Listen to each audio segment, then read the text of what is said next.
ನಮಸ್ಕಾರ ವೀಕ್ಷಕರೇ, ನಮ್ಮ ಯೂಟ್ಯೂಬ್ ಚಾನಲ್ಗೆ ನಿಮಗೆಲ್ಲ ಸುಸ್ವಾಗತ. ಇಂದು ನಾವು ಮಧುರೆಯಲ್ಲಿರುವ ಮೀನಾಕ್ಷಿ ಅಮ್ಮನವರ ಬಗ್ಗೆ ಸಂಪೂರ್ಣವಾಗಿ ತಿಳಿದುಕೊಳ್ಳೋಣ. ಅದಕ್ಕೂ ಮೊದಲು ನಮ್ಮ ಯೂಟ್ಯೂಬ್ ಚಾನಲನ್ನು ಸಬ್ಸ್ಕ್ರೈಬ್ ಮಾಡಿಕೊಳ್ಳಿ, ಪಕ್ಕದಲ್ಲೇ ಕಾಣುತ್ತಿರುವ ಬೆಲ್ ಐಕನನ್ನು ಕ್ಲಿಕ್ ಮಾಡಿ. ದಕ್ಷಿಣ ಭಾರತವು ಸಾಕಷ್ಟು ಧಾರ್ಮಿಕ ಆಕರ್ಷಣೆಗಳಿಂದ ಕೂಡಿರುವ ಪ್ರದೇಶವಾಗಿದೆ.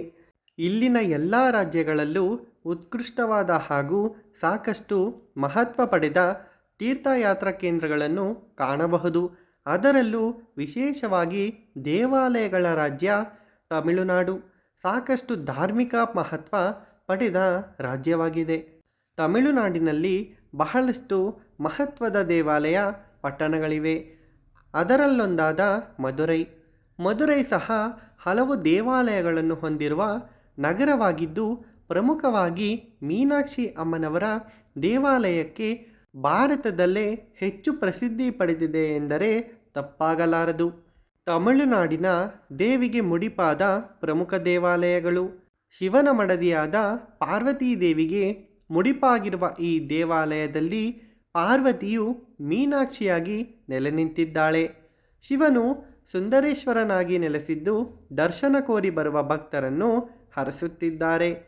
ಜಗತ್ತಿನ ಅತಿ ಪ್ರಾಚೀನ ಪಟ್ಟಣಗಳ ಪೈಕಿ ಮಧುರೈ ಸಹ ಒಂದು.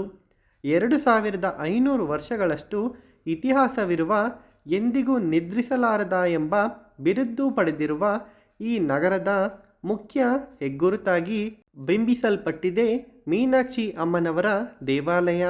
ಅಲ್ಲದೆ ತಮಿಳಿನ ಅತಿ ಪುರಾತನ ಸಾಹಿತ್ಯದಲ್ಲಿ ಈ ದೇವಾಲಯದ ಕುರಿತು ಉಲ್ಲೇಖವಿದೆ. ಹೀಗಾಗಿ ತಮಿಳರಿಗೆ ಸಾಕಷ್ಟು ಮಹತ್ವವಾಗಿದೆ ಈ ದೇವಾಲಯ. ಬನ್ನಿ ಮೀನಾಕ್ಷಿ ಅಮ್ಮನವರ ಕತೆ ತಿಳಿಯೋಣ. ಅದ್ಭುತ ದಂತಕಥೆಯ ಮೀನಾಕ್ಷಿ ದೇವಾಲಯ. ಮೀನು ಹಾಗೂ ಅಕ್ಷಿಗಳ ಸಮಾಗಮದಿಂದ ವ್ಯುತ್ಪತ್ತಿಯಾದ ಮೀನಾಕ್ಷಿ ಪದವು ಮೀನಿನಂತೆ ಕಣ್ಣುಗಳುಳ್ಳ ಎಂಬ ವಿವರಣೆಯನ್ನು ನೀಡುತ್ತದೆ. ಅಂದರೆ ಮೀನಾಕ್ಷಿ ದೇವಿಯು ಮೀನಿನಂತೆ ಕಣ್ಣುಗಳಿಂದ ಕಂಗೊಳಿಸುವ ಸುಂದರ ಸ್ತ್ರೀಯಾಗಿ ಕಂಡುಬಂದಿರುತ್ತಾಳೆ. ಅಲ್ಲದೆ ಇಲ್ಲಿ ಎಲ್ಲೆಡೆ ಸಾಮಾನ್ಯವಾಗಿ ಕಂಡುಬರುವಂತೆ ಶಿವನು ಮುಖ್ಯ ದೇವನಾಗಿರದೆ ಮೀನಾಕ್ಷಿ ದೇವಿಯೇ ಪ್ರಧಾನ ದೇವತೆಯಾಗಿರುವುದು ವಿಶೇಷ. ದಂತಕಥೆಯ ಪ್ರಕಾರ ಹಿಂದೆ ಮಲಯಧ್ವಜ ಪಾಂಡ್ಯ ರಾಜನ ಪತ್ನಿಯಾದ ಕಂಚನಾಮಳೈಲಿಗೆ ಹಿಂದಿನ ಜನ್ಮದಲ್ಲಿ ಕನಸೊಂದರಲ್ಲಿ ಸ್ವತಃ ಪಾರ್ವತಿಯೇ ಪ್ರತ್ಯಕ್ಷಳಾಗಿ ಅವಳು ಮುಂದಿನ ಜನ್ಮದಲ್ಲಿ ದೇವಿಯೊಬ್ಬಳ ತಾಯಿಯಾಗುತ್ತಾಳೆಂದು ಹೇಳಿದ್ದಳಂತೆ. ಅದರಂತೆ ಮುಂದೆ ಕಾಂಚನಾಮಲೈ ಮಲಯಧ್ವಜನ ಮಡದಿಯಾಗಿ ಸಂತಾನ ಬಯಸುತ್ತಿರುವಾಗ ರಾಜನು ಪುತ್ರಕಾಮಿಷ್ಟಿ ಯಜ್ಞವನ್ನು ನಡೆಸುತ್ತಾನೆ. ಆ ಯಜ್ಞ ನಡೆಸುತ್ತಿರುವಾಗ ಅಗ್ನಿಯಿಂದ ಪಾರ್ವತೀ ದೇವಿಯು ಹುಡುಗಿಯ ರೂಪದಲ್ಲಿ ಹೊರಬರುತ್ತಾಳೆ. ವಿಚಿತ್ರವೆಂದರೆ ಆ ಹುಡುಗಿಗೆ 2ರ ಬದಲು 3 ಸ್ತನಗಳಿರುತ್ತವೆ. ಇದನ್ನು ಕಂಡು ರಾಜ ಅಚ್ಚರಿ ಪಡುವಾಗ ಅಶರೀರವಾಣಿಯೊಂದು ಆಗಸದಿಂದ, ಎಲೈ ರಾಜನೇ, ಹುಡುಗಿಯ ಈ ರೀತಿಯ ಅಸ್ವಾಭಾವಿಕ ದೇಹ ರಚನೆಗೆ ಚಿಂತಿಸಬೇಕಾಗಿಲ್ಲ. ಅವಳು ತನ್ನ ಬಾಳಿನ ಪತಿಯನ್ನು ಕಂಡೊಡನೆ 3ನೆಯ ಸ್ತನ ತನ್ನಿಂದ ತಾನೇ ಅಳಿಸಿ ಹೋಗುತ್ತದೆ. ಹೀಗಾಗಿ ರಾಜ ಯಾವುದೇ ಚಿಂತೆ ಮಾಡದೆ ಪುತ್ರಿಗೆ ತಡಾತಗೈ ಎಂಬ ನಾಮಕರಣ ಮಾಡಿ ಅತಿ ಪ್ರೀತಿಯಿಂದ ಬೆಳೆಸುತ್ತಾನೆ. ತಡಾತಗೈ ಪಾರ್ವತಿಯ ಅವತಾರವೇ ಆಗಿರುವುದರಿಂದ ಎಲ್ಲ 3 ಲೋಕಗಳನ್ನು ಅತಿ ಸುಲಭವಾಗಿ ಗೆದ್ದು ಕೊನೆಯದಾಗಿ ಕೈಲಾಸಕ್ಕೆ ತೆರಳುತ್ತಾಳೆ. ಅಲ್ಲಿಯೂ ಸಹ ಭೂತಗಣರನ್ನು, ನಂದಿಯನ್ನು ಬಲು ಸುಲಭವಾಗಿ ಸೋಲಿಸುತ್ತಾಳೆ. ಕೊನೆಯದಾಗಿ ಶಿವನನ್ನು ಗೆಲ್ಲಲು ಅವನ ಹತ್ತಿರ ತೆರಳಿದಾಗ ಅವಳಿಗೆ ಏನು ಮಾಡಲಾಗದೆ ಶಿವನಲ್ಲಿ ಪ್ರೀತಿಯುಂಟಾಗಿ ನಾಚಿಕೊಂಡು ಬೀಳುತ್ತಾಳೆ. ತಕ್ಷಣವೇ ಅವಳ 3ನೆಯ ಸ್ತನವು ಮಾಯವಾಗಿ ಹೋಗುತ್ತದೆ.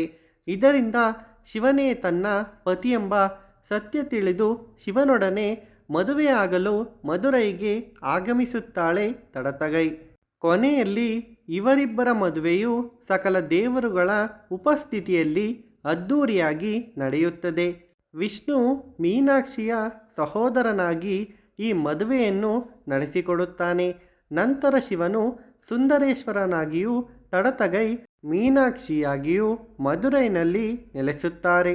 ಇಂದಿಗೂ ಪ್ರತಿದಿನ ರಾತ್ರಿ ದೇವಾಲಯ ಮುಚ್ಚುವ ಮೊದಲು ಸುಂದರೇಶ್ವರನ ವಿಗ್ರಹವನ್ನು ಮೆರವಣಿಗೆಯ ಮೂಲಕ ದೇವಿಯ ಕೋಣೆಗೆ ಕೊಂಡೊಯ್ಯಲಾಗುತ್ತದೆ. ಇದು ಅವರಿಬ್ಬರ ಮಿಲನದ ಸಂಕೇತವಾಗಿದೆ. ನಂತರ ಮರುದಿನ ನಸುಕಿನ ಜಾವದಲ್ಲಿ ಸುಂದರೇಶ್ವರನನ್ನು ದೇವಿಯ ಕೋಣೆಯಿಂದ ಮತ್ತೆ ಮರಳಿ ತರಲಾಗುತ್ತದೆ. ವರ್ಷದಲ್ಲಿ ಇವರಿಬ್ಬರ ಕಲ್ಯಾಣ ಮಹೋತ್ಸವವನ್ನು ಬಲು ಸಡಗರದಿಂದ ಆಚರಿಸಲಾಗುತ್ತದೆ. ಈ ಉತ್ಸವ ಸಾಮಾನ್ಯವಾಗಿ ಏಪ್ರಿಲ್ ಅಥವಾ ಮೇ ಸಂದರ್ಭದಲ್ಲಿ ಜರುಗುತ್ತದೆ. ಈ ಸಂದರ್ಭದಲ್ಲಿ ಈ ಕ್ಷೇತ್ರಕ್ಕೆ 10 ಲಕ್ಷಕ್ಕೂ ಅಧಿಕ ಸಂಖ್ಯೆಯಲ್ಲಿ ಭಕ್ತಾದಿಗಳು ಭೇಟಿ ನೀಡುತ್ತಾರೆ. ಪುರಾಣ ಕಥೆಗಳ ಪ್ರಕಾರವಾಗಿ ಈ ದೇವಾಲಯವು ಸ್ವತಃ ಇಂದ್ರನಿಂದಲೇ ನಿರ್ಮಿಸಲ್ಪಟ್ಟಿದೆಯಂತೆ. ಆದಾಗ್ಯೂ ಸ್ಥಳ ಪುರಾಣದ ಪ್ರಕಾರ ಈ ದೇವಾಲಯದ ನಿರ್ಮಾಣ ಕುಮಾರಿ ಖಂಡಂ ಮುಳುಗಿ ಹೋದ ನಂತರ ಉಳಿದ ಆ ಖಂಡದ ಜನರು ಈ ದೇವಾಲಯ ನಿರ್ಮಿಸಿದ್ದಾರಂತೆ. ಆದರೆ ಪ್ರಸ್ತುತ ದೇವಾಲಯದ ರಚನೆಯು 1623 ಮತ್ತು 1655 ಮಧ್ಯದಲ್ಲಿ ನಿರ್ಮಿಸಲ್ಪಟ್ಟ ರಚನೆಯಾಗಿದೆ. 14ನೆಯ ಶತಮಾನದಲ್ಲಿ ಮುಘಲ್ ದೊರೆ ಮಲಿಕ್ ಕಫೂರ್ನಿಂದ ಸಾಕಷ್ಟು ಹಾನಿ ಹಾಗೂ ಲೂಟಿಗೊಳಗಾಗಿದ್ದ ಈ ದೇವಾಲಯ ನಂತರ 16ನೆಯ ಶತಮಾನದಲ್ಲಿ ವಿಶ್ವನಾಥ್ ನಾಯಕರ್ ರಾಜನಿಂದ ತನ್ನ ವೈಭವ ಮತ್ತೆ ಪಡೆಯಿತು. ಬಂಗಾರದ ಕಮಲವಿರುವ ಕೆರೆ ದೊರೆ ವಿಶ್ವನಾಥ್ ನಾಯಕರ್ ಈ ದೇವಾಲಯವನ್ನು ಶಿಲ್ಪಶಾಸ್ತ್ರಕ್ಕನುಗುಣವಾಗಿ ನಿರ್ಮಿಸಿದರು. ಈ ದೇವಾಲಯದ ಸಂಕೀರ್ಣದಲ್ಲಿ ಒಟ್ಟು 14 ಗೋಪುರಗಳಿದ್ದು ಅತಿ ಎತ್ತರದ ರಾಜಗೋಪುರ 170 ಅಡಿಗಳಷ್ಟು ಎತ್ತರವಾಗಿದೆ. 1000 ಕಂಬಗಳ ಸ್ಥಳ ಹಾಗೂ ಕಂಬಗಳು ಅದ್ಭುತವಾಗಿ ಕಾಣುತ್ತವೆ. ಮುಖ್ಯ ದೇವರುಗಳು ಗರ್ಭಗೃಹದ ಮೇಲೆ ಸುವರ್ಣದಿಂದ ಮಾಡಲಾದ ಕಳಶ ಅಥವಾ ವಿಮಾನಗಳಿವೆ. ಅಂದಾಜಿನ ಪ್ರಕಾರ ದೇವಾಲಯದ ಆವರಣದಲ್ಲಿ ಸುಮಾರು 33,000 ಶಿಲ್ಪಕಲಾಕೃತಿಗಳಿವೆ ಎನ್ನಲಾಗಿದೆ. ವಿಶಾಲ ಪ್ರಾಂಗಣ, ಅದ್ಭುತ ವಾಸ್ತುಶಿಲ್ಪ ಹೊಂದಿರುವ ಈ ದೇವಾಲಯವು ಜಗತ್ತಿನ ಹೊಸ 7 ಅದ್ಭುತಗಳು ಸ್ಪರ್ಧೆಗೆ ನಾಮನಿರ್ದೇಶಿತವಾಗಿರುವ 30 ಸೋಜಿಗಗಳ ಪೈಕಿ ಒಂದಾಗಿದೆ. ಏನಿಲ್ಲವೆಂದರೂ ಈ ದೇವಾಲಯಕ್ಕೆ ಪ್ರತಿನಿತ್ಯ 15,000ಗಳಷ್ಟು ಜನರು ಭೇಟಿ ನೀಡುತ್ತಾರೆ. ಶುಕ್ರವಾರದಂದು ಈ ಸಂಖ್ಯೆ 25,000 ದಾಟಿ ಹೋಗುತ್ತದೆ.